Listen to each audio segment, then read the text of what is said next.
जय यीशु परमेश्वर के नाम से हम आपका स्वागत करते हैं इस दिन। आज हम पढ़ेंगे 1 कोरिन्थियन अध्याय 10 व संख्या 13।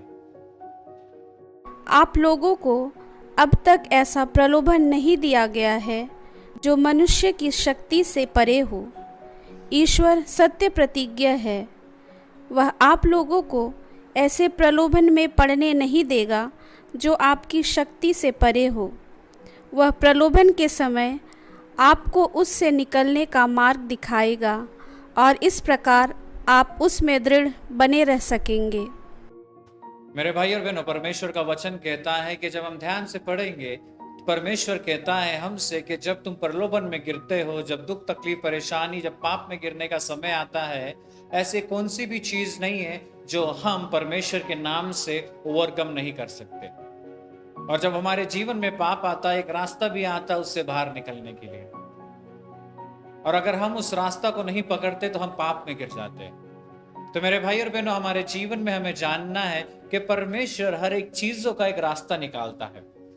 अगर हम दुख में हैं तो उसका एक रास्ता है बाहर निकलने का। अगर हम परेशानी में हैं तो उसका एक रास्ता है बाहर निकलने का। अगर हम हमारे पापों में जूझे हुए बंधनों में हैं तो परमेश्वर कहता है एक रास्ता है बाहर निकलने का। और वो रास्ता क्या है? परमेश्वर में भरोसा, परमेश्वर में प्रार्थना करना। मेरे भाई और बहनों, जब हम पाप में आते हैं, जिस प्रकार शैतान ने यीशु को 40 दिन के उपास प्रार्थना के बाद प्रलोभन में गिराने का कोशिश किया, यीशु ने हर एक बार वचन से उत्तर दिया। वो चाहता था तो ऐसे ही बात कर सकता था, लेकिन नहीं, हर एक शब्द उसका वचन के द्वारा था। तो मेरे भाई और बहनों, जब हम अपने जीवन में पाप में जूझे हुए रहते हैं, दुख में, तकलीफ में, परेशानी में जूझे हुए रहते हैं, हमारा शब्द क्या है? हमारा रास्ता उससे निकलने के लिए हमारे शब्द है। क्या हम अपने शब्दों से परमेश्वर के वचन को निकालते हैं, या हम अपने शब्दों से रोते रहते हैं कि मैं तो गिर गया, मैं फाइनेंस के तकलीफ में हूँ, पैसे की कमी में हूँ, बीमारी में हूँ, दुख में, तकलीफ में हूँ। मेरे भाई और बहनों, रास्ता निकलने का हमेशा बंद हो जाएगा। क्योंकि जब मैं परमेश्वर के शब्दों को, उसके वचनों को हमारे जीवन के अंदर मांस बनने देते हैं, तो भले कोई भी दुख तकलीफ परेशानी आए, उसका एक रास्ता निकलने का है, और वो यीशु का शब्द है। और उसके शब्द को हम अपने जीवन में पूरी तरह से मांस बनने के बाद जब हम बोलते हैं, हमेशा हर एक पापों से हम बढ़कर निकलते हैं, हर एक दुख तकलीफ परेशानी से आगे बढ़ते हैं। क्यों? क्योंकि मेरा शब्द यीशु का वचन है। तो मेरे भाई और बहन, आज हम अपने जीवन के अंदर देखेंगे कि हमारा शब्द क्या है। क्योंकि वचन कहता है हमें एक रास्ता दिया गया है वहां से बाहर निकलने का, और वो रास्ता यीशु का वचन है। तो इस समय अपने आंखों को बंद रखेंगे, अपना पूरा ध्यान यीशु की ओर लगाएंगे। हे पिता परमेश्वर, इस सुबह के लिए धन्यवाद देते, सुंदर वचन के लिए धन्यवाद देते।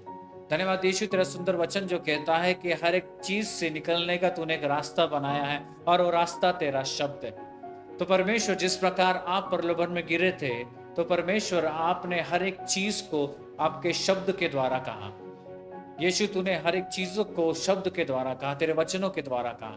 तो वो करुणा, वो कृपा, वो दया दे परमेश्वर, कि जब हम दुख तकलीफ परेशानी हमारे पास आती है, उससे निकलने के लिए या उससे ऊपर चढ़ने के लिए हम हमेशा आपके शब्द का इस्तेमाल करें।